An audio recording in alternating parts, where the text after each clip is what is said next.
Anos mais tarde, o governo britânico comprou a maioria das ações da Anglo-Iranian, por iniciativa do jovem ministro da Marinha da época, Winston Churchill. Ele acreditava na importância estratégica do petróleo no caso de conflitos futuros. Infelizmente, a Primeira Guerra Mundial, que eclodiu logo depois, provou que estava certo. Todavia, essa guerra havia começado de uma forma muito convencional, com cargas heróicas de cavalaria e pesados ataques de infantaria que dominava todas as batalhas. Uma revolução na arte da guerra começou a tomar forma. O glorioso episódio dos táxis do Marne prenunciou-a. Em 1914, 1.100 táxis parisienses foram requisitados para transportar 5.000 soldados para a linha de frente, que os alemães ameaçavam atravessar. Paris foi salva graças à velocidade da intervenção. A grande mudança ocorreu 2 anos depois, com a terrível Batalha de Verdun, quando todos os chefes de Estado-Maior adotaram o conceito da guerra industrial, com base no uso em massa de tropas motorizadas.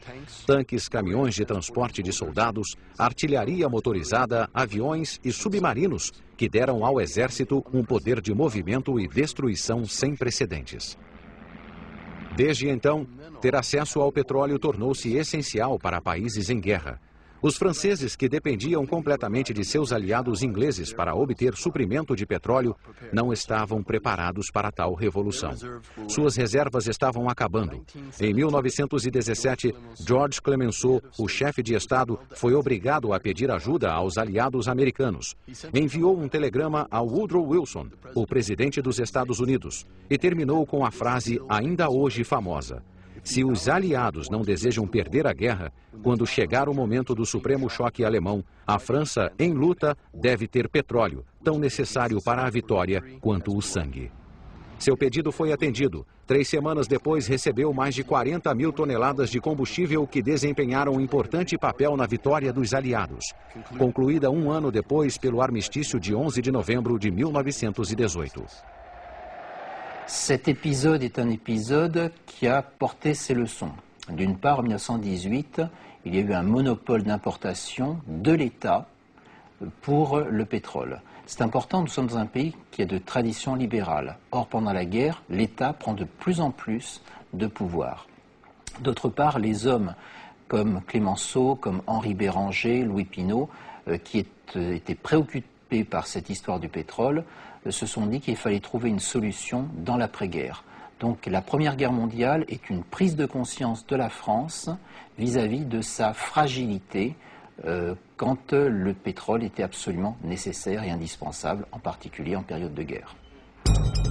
O cartel das 7 irmãs.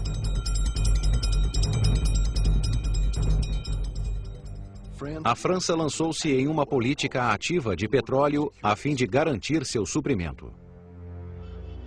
2 anos depois, em abril de 1920, durante a Conferência de São Remo, surgiu uma oportunidade quando foi discutido o problema da Turkish Petroleum Company, que tinha sócios alemães. Sua origem era anterior ao período que precedera a guerra, quando o Iraque ainda era Mesopotâmia, uma província do Império Otomano. Kulust Gulbenkian, um rico e brilhante empresário de origem armênia, interessou-se muito por essa região devido ao petróleo. Reuniu 3 sócios com interesses completamente divergentes: Anglo-Persian, Shell Oil e um banco alemão, o Deutsche Bank. Antes de o primeiro poço ser perfurado, a Turkish Petroleum teve de ser desativada devido ao início da guerra.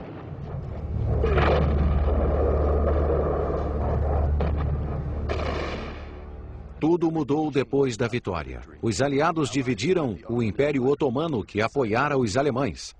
Os franceses e os ingleses dividiram os despojos do Império. A França ficou com a Síria e o Líbano. A Inglaterra com a Palestina e o Iraque. Depois se discutiu o destino da Turkish Petroleum Company. Na verdade, os ingleses pensaram que seriam os únicos a explorar as riquezas petrolíferas de seu mandato no Iraque. Mas não haviam considerado a posição da França. Depois de negociações acirradas, a França ficou com os 25% alemães da Turkish Petroleum Company, a título de indenização de guerra. Essa vitória levou à criação da French Oil Company, a CFP, predecessora da Total. Os americanos também queriam que os aliados lhes dessem uma fatia no bolo do Iraque e a conseguiram. Assim foi formado um consórcio controlado pelos ingleses, Iraq Petroleum Company, incluindo a Shell, a Anglo-Persian, a CFP e a americana NEDEC.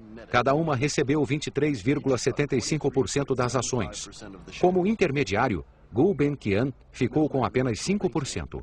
Isso lhe valeu o apelido de Senhor 5% e o tornou um dos homens mais ricos de seu tempo. Depois da assinatura desse acordo, começou o trabalho de exploração. O antigo sonho de Gulbenkian iria se realizar. Depois de dezenas de expedições geológicas mal-sucedidas, a pesquisa concentrou-se ao redor de Kirkuk. Às 3 da manhã de 14 de outubro de 1927, um estrondo tremendo sacudiu o deserto. Um jorro de petróleo saía do poço número 1 de Baba Gurgur.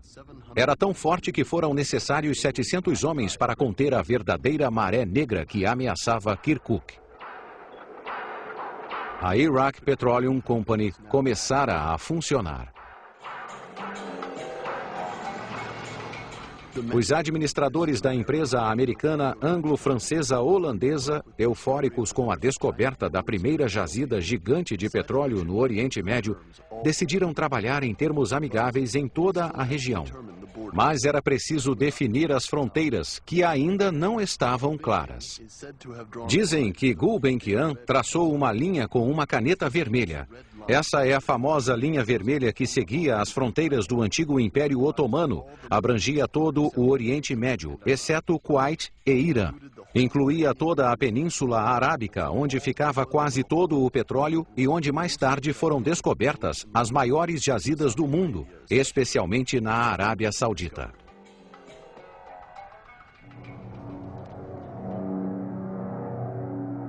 Desde o final da Primeira Guerra Mundial, o petróleo causou profundas mudanças na sociedade das nações industrializadas. A criação da Iraq Petroleum Company é o indício mais visível. Os Estados Unidos foram o primeiro país a produzir, consumir e exportar petróleo no mundo, e mantiveram sua supremacia até o final dos anos 60.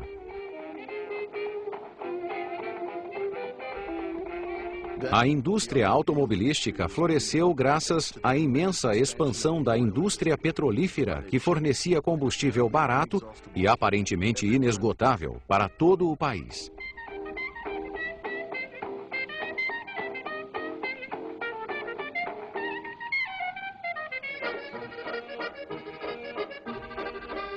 O mesmo fenômeno ocorreu na Europa, embora em menor escala.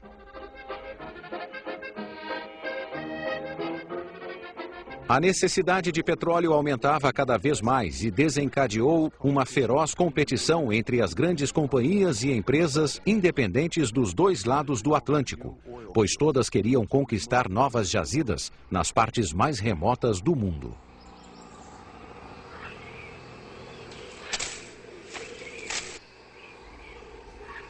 Um novo herói emergiu dessa caça ao tesouro, que às vezes se parecia com a época da colonização. Estudioso e aventureiro, o geólogo de petróleo teve seu momento de glória e tornou-se um herói dos tempos modernos.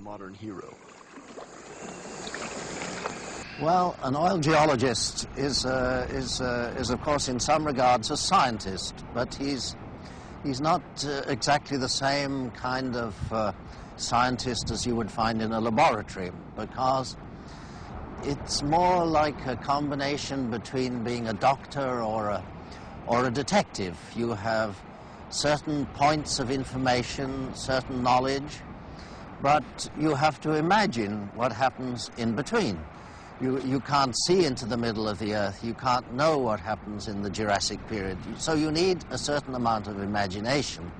But on the other hand, you can't just be free with your imagination. You have to apply a kind of rigorous logic to your analysis. And you're looking for clues, you could say. You don't get all the information you need. You're having indications here, hints over here, and you put it together. Or to make the other analogy, you could say it's like a doctor who analyzes the condition of a patient. He can never be quite sure.